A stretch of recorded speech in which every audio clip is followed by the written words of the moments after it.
Hello बच्चों। तो आप लोग सब लोग छुट्टी मना लिए?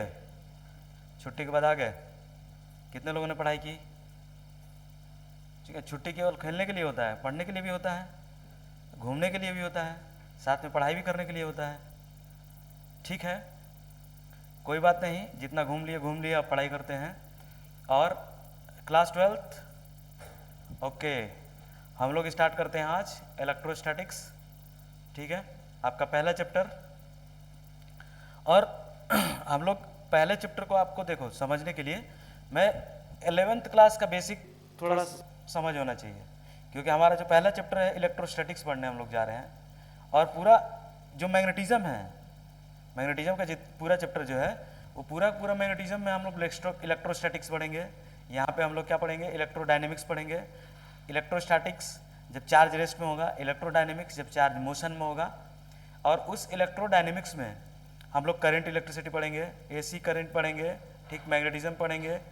तो बहुत कुछ पढ़ने वाले हैं, ये बहुत बड़ा सा पैकेज है।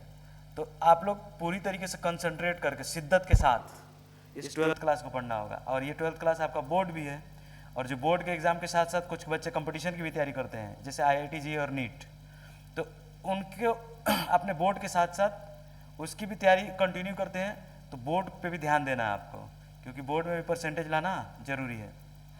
ठीक है, इसी के साथ हम लोग स्टार्ट कर लेते हैं अपना पहला चैप्टर।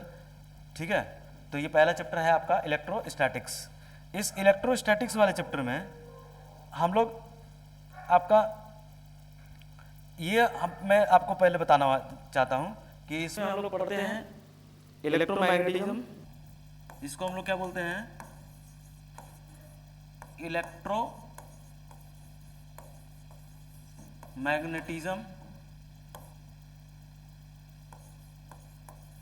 और इस इलेक्ट्रोमैग्नेटिज्म में आपका दो पार्ट में डिवाइड होगा, जैसे हमने अभी बताया ना आपको। एक होता है इलेक्ट्रोस्टैटिक्स, आपका एक होगा इलेक्ट्रोस्टैटिक्स,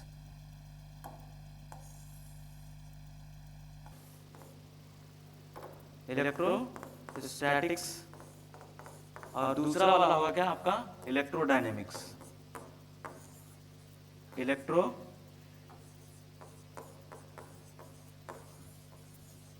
डायनेमिक्स। तो ये जो इलेक्ट्रोस्टैटिक्स होगा, इसमें हम लोग स्टडी करते हैं चार्ज के बारे में। और पूरा का पूरा मैग्नेटिज्म, बेटा जान लो, ये पूरा का पूरा मैग्नेटिज्म जो है 12th क्लास का, वो चार्ज पे ही बेस्ड है। पूरा का पूरा चार्ज की ही कहानी चलने वाली है।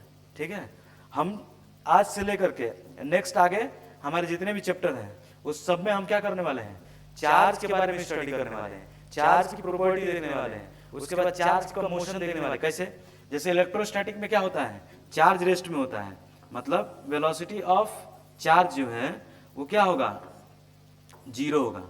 जब पार्टिकल चार्ज का, जो चार्ज पार्टिकल है हमारा, वो रेस्ट में जब होगा तो उसको क्या बोलते हैं हम लोग? इलेक्ट्रोस्टैटिक्स। इलेक्ट्रोस्टैटिक्स में क्या होगा? पार्टिकल ऑफ चार्ज क्या होगा? रुका हुआ होगा, वो मोशन नहीं कर रहा होगा। जब मोशन नहीं करता है उस समय कौन कौन सी प्रॉपर्टी होती है और क्या होता है, वो सब हम लोग पढ़ने वाले हैं। किसमें? इलेक्ट्रोस्टैटिक्स के अंदर। और इलेक्ट्रोडायनेमिक्स में हम लोग पढ़ेंगे जब चार्ज क्या होगा आपका? Velocity of charge not equal to 0, मतलब हमारा चार्ज क्या करेगा? मोशन करेगा, मूव करेगा। और मूव करने का बेटा दो तरीके हो सकते हैं। एक होता है मोशन जब होगा वो यूनिफॉर्म वेलोसिटी से हो, कांस्टेंट वेलोसिटी से हो, या एक होता है एक्सेलरेटेड वेलोसिटी, एक्सेलरेटेड मोशन से होता है। तो जब ये चार्ज यूनिफॉर्म वेलोसिटी से मोशन करेगा तो हम करंट इलेक्ट्रिसिटी पढ़ेंगे। यहाँ पे हम लोग क्या पढ़ने वाले हैं? Current electricity. यहाँ पे करंट इलेक्ट्रिसिटी पढ़ने वाले हैं। करंट के बाद हम लोग क्या पढ़ने वाले हैं? हम लोग मैग्नेटिज्म पढ़ने वाले हैं, मैग्नेटिज्म पढ़ने वाले हैं। और इसमें मैग्नेटिज्म के बाद हम लोग देखेंगे इसमें चार्ज इन मोशन में एसी करंट, ठीक, अल्टरनेटिंग करंट। ये एसी मतलब घर में लगने वाला एसी नहीं, एसी मतलब अल्टरनेटिंग करंट, जो हमारा पहले हमने देखा। पहले हम डीसी करंट की बात कर रहे थे, बैटरी वगैरह में जो करंट निकलता है वो डीसी करंट, ठीक है, बैटरी वाला जो चैप्टर है वो 11th क्लास में आप लोग पढ़ते हैं, ठीक है, वही या फिर केमिस्ट्री वाले पार्ट में देखेंगे हम लोग, 11th सॉरी केमिस्ट्री वाले पार्ट में देखते हैं। लेकिन यहाँ पे हम लोग देखने वाले क्या, करंट, इलेक्ट्रिसिटी, मैग्नेटिज्म और एसी करंट। तो ये इलेक्ट्रोडायनेमिक्स में हम लोग बात करेंगे। चार्ज इसमें क्या होगा, चार्ज मोशन में होगा। यहाँ पे चार्ज क्या होगा, चार्ज रुका हुआ होगा। चार्ज जब यूनिफॉर्म वेलोसिटी से होगा तो करंट बोलेंगे, चार्ज जब एक्सेलरेट करके मोशन करेगा तो वो वेव जनरेट करता है। तो वहाँ पे हम लोग एसी करंट वगैरह की बात करेंगे, मैग्नेटिज्म की बात करेंगे, ठीक है। इलेक्ट्रोमैग्नेटिक इंडक्शन भी पढ़ेंगे हम लोग यहाँ पे, इलेक्ट्रोमैग्नेटिक इंडक्शन की भी बात करेंगे, ठीक। अब देखिए चार्ज जो होता है हम लोग उसको किससे दिखाएंगे, चार्ज होगा उसको हम लोग, चार्ज को हमेशा हम लोग क्यू से दिखाते हैं, चार्ज को क्यू से दिखाते हैं। और इसका जो यूनिट होता है, जो चार्ज का यूनिट होता है वो कूलम्ब होता है। चार्ज का यूनिट क्या होगा, कूलम्ब होगा।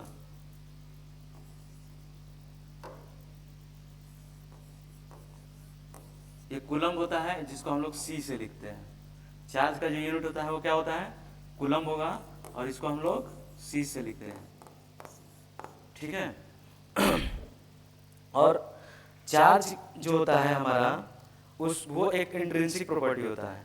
आप इंट्रिंसिक एक्सट्रिंसिक प्रॉपर्टी पता होगा, ये ऐसा एक लास्ट प्रॉपर्टी है इंट्रिंसिक प्रॉपर्टी, जिसके बाद कोई सा कुछ भी नहीं रहता है, ठीक है, उसको क्या बोलेंगे, इंट्रिंसिक प्रॉपर्टी। तो चार्ज क्या होता है, Q एक चार्ज जो है हमारा एक इंट्रिंसिक प्रॉपर्टी है, इंट्रिंसिक प्रॉपर्टी है, इंट्रिंसिक प्रॉपर्टी। चार्ज क्या होता है हमारा, एक इंट्रिंसिक प्रॉपर्टी होता है, ठीक है। इसके बाद हम लोग चार्ज के टाइप को देखेंगे। चार्ज कितने टाइप के होते हैं, चार्ज बेटा दो टाइप के होते हैं। जब ग्रेविटेशन में हमने देखा था तो वहाँ सिर्फ जो ग्रेविटेशनल फील्ड का जो चार्ज है वो मास है। Mass is also a charge but it is a charge of gravitational field, इस बात को याद रखना। और चूंकि ये ग्रेविटेशनल फील्ड का चार्ज होता है मास, और मास एक ही तरह का होता है, एक ही टाइप का होता है, या इसलिए वहाँ पे सिर्फ अट्रैक्शन वाली फोर्स होती है। लेकिन यहाँ पे चार्ज की बात करें तो हम लिखेंगे types of charge, types of charge. और जब टाइप्स ऑफ चार्ज की बात करेंगे, यहाँ से लाइन खींच लीजिएगा, तो टाइप्स ऑफ चार्ज की बात करेंगे तो ये दो टाइप का होता है, एक प्लस चार्ज और एक माइनस चार्ज, एक प्लस चार्ज और एक माइनस चार्ज। चूंकि यह दो टाइप का होता है इसलिए यहाँ पे फोर्स भी दो तरह के एग्जिस्ट करते हैं। जो चार्ज है वो दो तरह का होता है, ये प्लस वाला एक माइनस वाला। लेकिन जो मास होता है, मास होता है जो हम 11th क्लास में देखे थे, ये एक ही टाइप का होता है, ये सिंगल एक ही टाइप का है। इसलिए यहाँ पे सिर्फ अट्रैक्शन फोर्स होता है, और यहाँ पे अट्रैक्शन और रिपल्सन दोनों होता है, किसमें, चार्ज के केस में। तो ये इसको हम समझने के लिए, ये देखिए एक पॉजिटिव चार्ज है मेरे पास, एक नेगेटिव चार्ज है। ये पॉजिटिव चार्ज और एक यहाँ भी एक पॉजिटिव चार्ज ले लिया हमने, तो पॉजिटिव चार्ज एक दूसरे को क्या करेंगे, दूर भगाएंगे। एक दूसरे से इनकी दुश्मनी है, ये पास नहीं रहना चाहते, ये दूर भगाना चाहते हैं। और एक ऐसा ही नेगेटिव चार्ज ले लें और नेगेटिव चार्ज ले लें, तो इनके बीच में भी बेटा क्या मिलेगा तुमको, ये भी क्या करते हैं, एक दूसरे को दूर भगाते हैं। बात बिल्कुल समझ में आ रही है, बिल्कुल समझ में आ रही है, आगे बढ़ते हैं। और इसमें क्या करेंगे, एक प्लस चार्ज एक माइनस चार्ज, अगर दो अपोजिट नेचर के चार्ज लेंगे तो ये दोनों एक दूसरे से क्या करेंगे, अट्रैक्ट करेंगे। यहाँ पे क्या हो रहा है, रिपल्सन, यहाँ पे क्या हो रहा है, अट्रैक्शन। बात समझ में आ रहा है, यहाँ पे हो रहा है रिपल्सन और यहाँ पे हो रहा है अट्रैक्शन, ये हो रही है दुश्मनी और यहाँ हो रहा है प्यार। ये दो चार्ज के बीच में क्या है, मोहब्बत है, प्यार है, इसलिए ये क्या कर रहे हैं, एक दूसरे को अट्रैक्ट कर रहे हैं। अपोजिट नेचर के दो चार्ज हैं, हमेशा एक दूसरे को क्या करते हैं, अट्रैक्ट। और जो सेम या सिमिलर चार्ज होते हैं एक दूसरे को क्या करते हैं, वो एक दूसरे को दूर भगाते हैं, वो दुश्मनी रखते हैं, वो एक दूसरे को रिपेल करते हैं। आप ऐसे समझ सकते हैं, ठीक है। इसके बाद जो आपने टाइप्स ऑफ चार्ज देखा, ठीक है, इस टाइप्स ऑफ चार्ज में हम लोग आगे ये एक रिलेटिविटी की बात कर लेते हैं। आप जैसे एक कॉन्सेप्ट आपको पता होगा कि जो मास होता है, जो मास होता है अपना वो स्पीड के साथ चेंज होता है। आपको पता है ये बात? कितने लोगों को बात पता है? जो मास होता है स्पीड के साथ चेंज होता है। मास आप जनरली देखोगे ना, नॉर्मली तो आपको ऐसा दिखेगा नहीं, लेकिन जब छोटे पार्टिकल्स की बात की जाएगी, जब इलेक्ट्रॉन्स प्रोटॉन्स की बात की जाएगी, तो वहां पे देखेंगे कि चार्ज क्या करता है। जो इलेक्ट्रॉन्स प्रोटॉन क्या होते हैं, मोशन के साथ उनका स्पीड थोड़ा सा सन के लाइट के स्पीड के लगभग बराबर होगा, कंपेयर होगा, उनका कंपेरिजन कर सकते हैं। लेकिन नॉर्मल लाइफ में स्पीड ज़्यादा हम लोग का नहीं होता है। तो रिलेटिविटी वाले में हम लोग उसमें एक कॉन्सेप्ट आता है वहाँ से कि 1 माइनस आपका यहाँ अंडर रूट में 1 minus v square upon c square. ये फॉर्मूला में क्या होता है, ये जो मास होता है ये जनरल मास होता है, ठीक है। जनरल मास लेना है किसी बॉडी का, और यहाँ पे क्या होता है, इसको रेस्ट मास बोलते हैं। रेस्ट मास जब मोशन नहीं है किसी पार्टिकल में तो उस वेलोसिटी को क्या बोलते हैं, एम नॉट या फिर रेस्ट मास, ठीक। वो उसकी वेलोसिटी स्पीड 0 है जब किसी पार्टिकल की। और ये आपका स्पीड ऑफ लाइट है। सी क्या है, स्पीड ऑफ लाइट। और स्पीड ऑफ लाइट कितनी होती है, स्पीड ऑफ लाइट कितनी होती है बेटा, ये होता है 3 × 10 की पावर 8 मीटर पर सेकेंड। 3 × 10 की पावर 8 मीटर पर सेकेंड ये स्पीड ऑफ लाइट होता है। और इस स्पीड को जब हम कन्वर्ट कर देंगे तो इसको बोलते हैं 3 लाख किलोमीटर, अब मीटर में नहीं, किलोमीटर पर सेकेंड। इसको 3 लाख किलोमीटर पर सेकेंड बोलते हैं। बताओ ये स्पीड बहुत ज़्यादा है। और इस फॉर्मूले में ये वेलोसिटी होता है स्पीड ऑफ, स्पीड किसका है, ये स्पीड ऑफ पार्टिकल, स्पीड जिसका हम ले रहे, ये मास है उसका लेना है, स्पीड ऑफ मास m, ठीक है। m मास का स्पीड ले रहे हैं। तो स्पीड ऑफ लाइट क्या है, बहुत ज्यादा है, 3 लाख किलोमीटर पर सेकेंड। सोचो 1 सेकेंड में 3 लाख किलोमीटर, ये कितनी हाई स्पीड है। इस हाई स्पीड से पार्टिकल चल रहा हो और एक नॉर्मल बच्चा दौड़ेगा तो कितना स्पीड से दौड़ेगा। तो मान लो कि एक नॉर्मल बच्चा 10 मीटर पर सेकेंड से दौड़ रहा है, ठीक है, उसका स्पीड इतना है, तो उसकी स्पीड 10 मीटर पर सेकेंड और लाइट की स्पीड 3 लाख किलोमीटर पर सेकेंड। 1 सेकेंड में 3 लाख किलोमीटर, ये बहुत छोटा पड़ जाएगा। और ये जो स्पीड होगी लाइट का स्पीड बहुत बड़ा पड़ जाएगा। जब डिनोमिनेटर बड़ा होता है और न्यूमरेटर छोटा होता है तो ये क्वांटिटी क्या हो जाएगी, 0 के बराबर हो जाएगी। ये पूरी की पूरी क्वांटिटी लगभग क्या हो जाएगी, टेंड्स टू 0। और जब ये 0 हो जाएगी तो 1 माइनस 0 क्या हो जाएगा, 1। और ये 1 बाहर आ जाएगा और लगभग आपका जो m होगा वो m नॉट के क्या होगा, अप्रोक्स इक्वल हो जाएगा। मतलब जो रेस्ट मास होगा हमारे बच्चे के मास, जो बच्चा दौड़ रहा है उस बच्चे के मास के लगभग बराबर है। तो दौड़ता हुआ बच्चा नॉर्मली क्या होता है, रेस्ट मास के बराबर है। लेकिन एक्चुअल में आप जब देखेंगे तो कुछ ना कुछ डिफरेंस तो होगा ही, क्योंकि कुछ ना कुछ नंबर निकलेगा यहाँ से। 1 माइनस में से करेंगे तो फिर ये पूरी क्वांटिटी डिनोमिनेटर छोटा हो जाएगा और नोमिनेटर वही है। तो ये क्या हो जाएगा, जब छोटा होता है डिनोमिनेटर तो मास बढ़ जाता है। मास क्या हो जाएगा, ये पूरा कुछ भी थोड़ी सी वैल्यू आई होगी ना, हमने तो 0 इसको माना है, कंसीडर किया है, लेकिन एक्चुअल में तो 0 नहीं है। तो थोड़ा भी बहुत वैल्यू अगर होगा तो 1 में से माइनस करेंगे तो ये कुछ भी वैल्यू आएगा, जब इसको डिवाइड करेंगे तो क्या होगा, ये m कुछ ना कुछ छोटा होने वाला m से। लेकिन जनरल लाइफ में, नॉर्मल लाइफ में नॉर्मली हम लोग इस मास का वेरिएशन नहीं देखते हैं। जब बच्चा दौड़ता है तो इसका स्पीड हमें मानना चाहिए कि बढ़ रहा है, लेकिन बढ़ता नहीं है। हम क्या अप्रोक्सी मानते हैं, अप्रोक्सीमेटली हम मानते हैं जब हम रुके हुए हैं तो हमारा जितना मास है, और जब हम बच्चा दौड़ रहा है तभी उसका मास उतना ही होता है। वो मास बढ़ता हुआ आपको दिखेगा नहीं। लेकिन इसी जगह पे कोई पार्टिकल आ जाता है, इलेक्ट्रॉन या प्रोटॉन, इस टाइप के कोई छोटे पार्टिकल्स, इनकी स्पीड बहुत ज्यादा होती है। और इलेक्ट्रॉन तो वेव के फॉर्म में भी मिलता है। इलेक्ट्रॉन का स्पीड अगर बढ़ा दिया जाए तो ये वेव के फॉर्म में इसको कंसिडर किया जाता है। जब इलेक्ट्रॉन को बेटा वेव के फॉर्म में कंसिडर किया जाता है और ये बहुत फास्ट मोशन करता है, तो इस इलेक्ट्रॉन की वैल्यू को हम जब यहाँ पुट करेंगे तो इस बार ये इसके कंपेयर में छोटा नहीं होगा। इलेक्ट्रॉन की स्पीड भी लगभग इसके बराबर होगा। मान लो कि 10 टाइम 20 टाइम कम होगा, लेकिन फिर भी इसके कंपेरिजन में छोटा नहीं होगा। तो इस बार यहाँ से कुछ ना कुछ ज्यादा बड़ी वैल्यू आने वाली है, 1 में से माइनस करेंगे उस बड़ी वैल्यू को, तो ये बहुत छोटी, पूरी की पूरी छोटी वैल्यू आएगी, और जितनी छोटी वैल्यू नीचे वाली आएगी डिनोमिनेटर, उतना ही ये मास बढ़ने वाला है। मतलब इलेक्ट्रॉन के केस में और प्रोटॉन के केस में मास आपको बढ़ा हुआ दिखेगा, लेकिन नॉर्मल केस में, नॉर्मल कोई बच्चा दौड़ रहा है तो उसका मास जितना पहले है उतना ही अप्रोक्सीमेटली दिखेगा, लेकिन इलेक्ट्रॉन से जब दौड़ेगा तो इसका स्पीड के साथ मास बढ़ता जाएगा। आ रहा है समझ में आपको?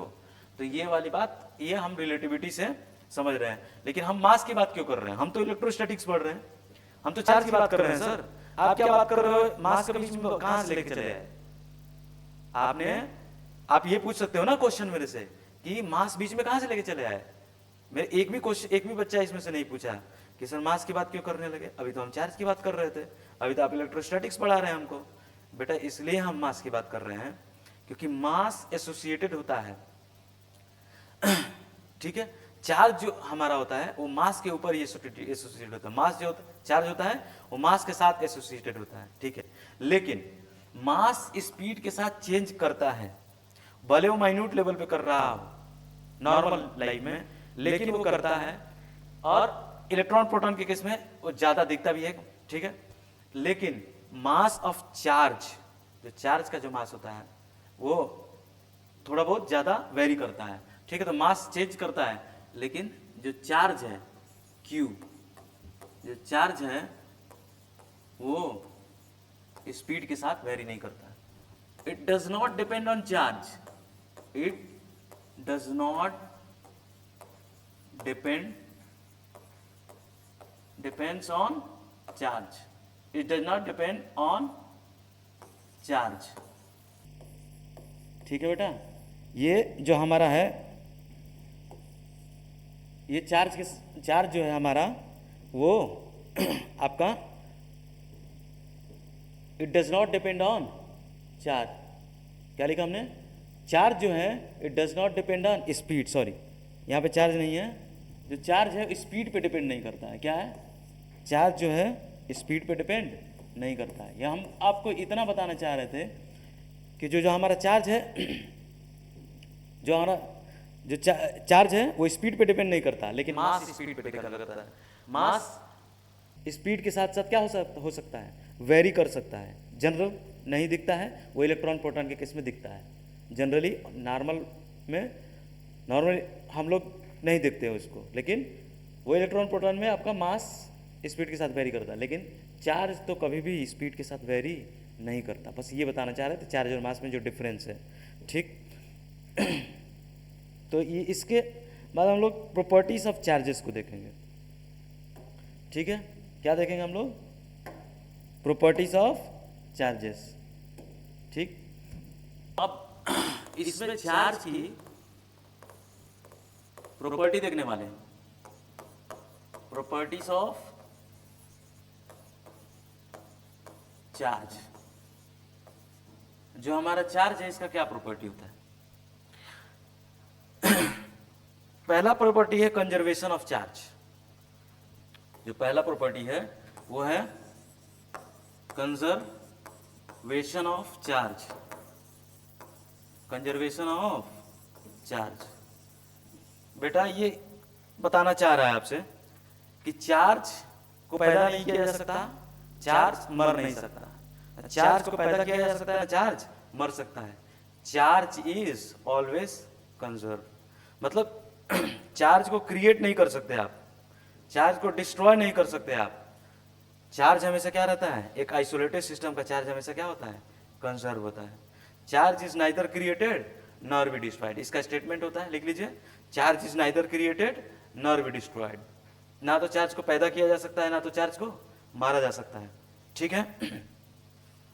तो इसमें एक जो आइसोलेटेड सिस्टम है उसका चार्ज हमेशा क्या होगा? एक जगह से दूसरे जगह ट्रांसफर हो सकता है। एक चार्ज दूसरे किसी बॉडी के ऊपर ट्रांसफर किया जा सकता है, उसको क्रिएट और डिस्ट्रॉय नहीं किया जा सकता। तो एक एग्जांपल के लिए हमने लिया, मान लो 3 कूलम का चार्ज है, प्लस 2 कूलम का चार्ज है, माइनस 1 कूलम का चार्ज है, ठीक। एक सिस्टम लिया, एक आइसोलेटेड सिस्टम है जिसमें हमने 3 चार्ज लिए। इस चार्ज को हमने ऐसे पकड़ लिया, जैसे बैग को पकड़ते हैं, पकड़ के पूरी अच्छे से तुम लोग क्या करते हो, इसको हिला देते हो, इसको अच्छे से हिलाइए। जब इस पूरे सिस्टम को अच्छे से हमने मिक्स कर दिया, तो मिक्स करने के बाद ये चार्ज एक दूसरे पे डिस्ट्रीब्यूट हो जाएगा आपस में। लेकिन ये आइसोलेटेड सिस्टम है, इसके बाहर से कोई चार्ज इसमें नहीं आने वाला, इसके अंदर भी जो चार्ज है वही रहेगा, आपस में चेंज होता रहेगा।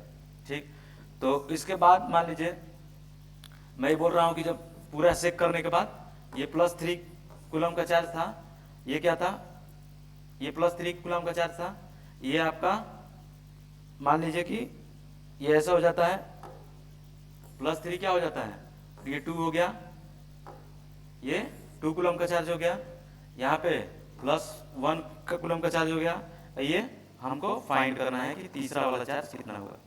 पहला वाला 3 था, ऐसे 2 दिख रहा है वहाँ पे, बाद में उसको हिलाने के बाद यहाँ पे +2 था, +1 दिख रहा है, -1 था, और अब फाइनली हमको बताना है कि कितना चार्ज होगा।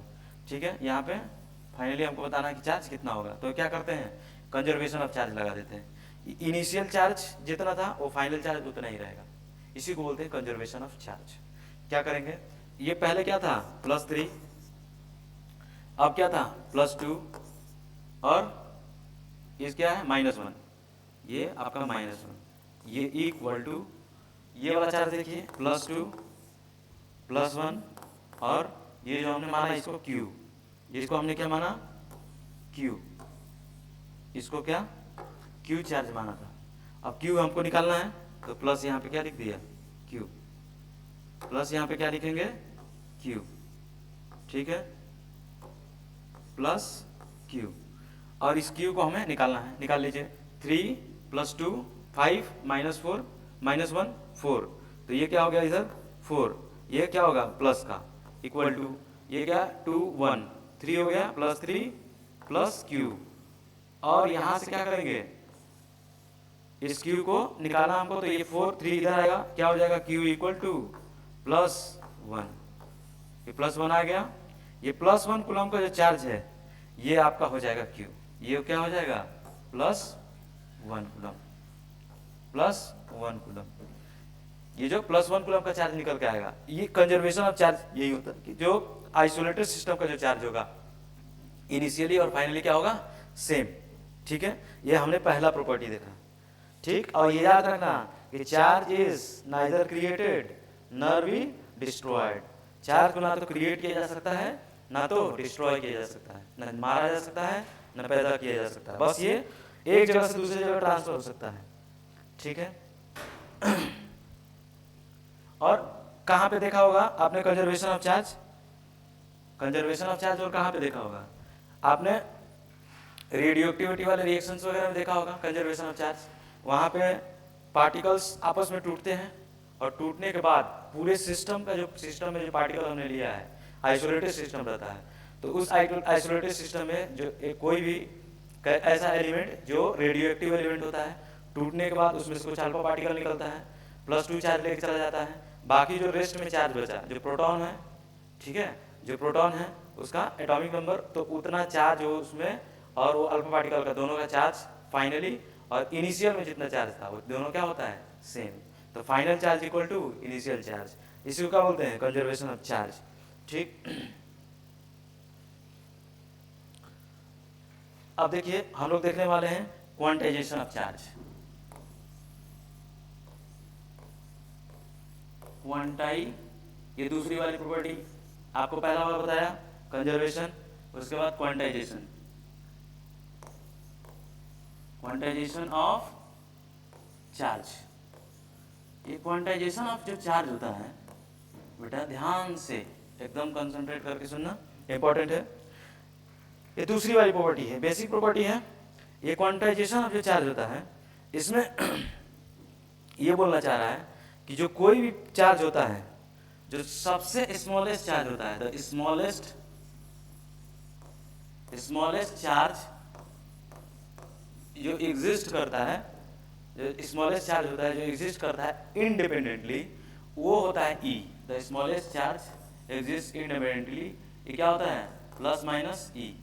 ये E जो चार्ज होता है ना, +- सीधे प्लस भी होता है माइनस भी होता है। ठीक, इलेक्ट्रॉन के ऊपर प्लस, प्रोटॉन के ऊपर प्लस, इलेक्ट्रॉन के ऊपर माइनस। तो जो E होता है ये सबसे छोटा चार्ज होता है, और जो ई की वैल्यू होती है वो कितनी होती है, वो ई की वैल्यू होती है 1.6 इंटू 10 की पावर -19 कूलम। ये जो चार्ज होता है ना, ये सबसे छोटा चार्ज है जो इंडिपेंडेंट तरीके से एग्जिस्ट करता है। इससे भी छोटे क्वार्ट्ज करके चार्ज होते हैं, इनकी डिस्कवरी हुई लेकिन रिसेंट में, लेकिन वो जो चार्ज होते हैं वो आपके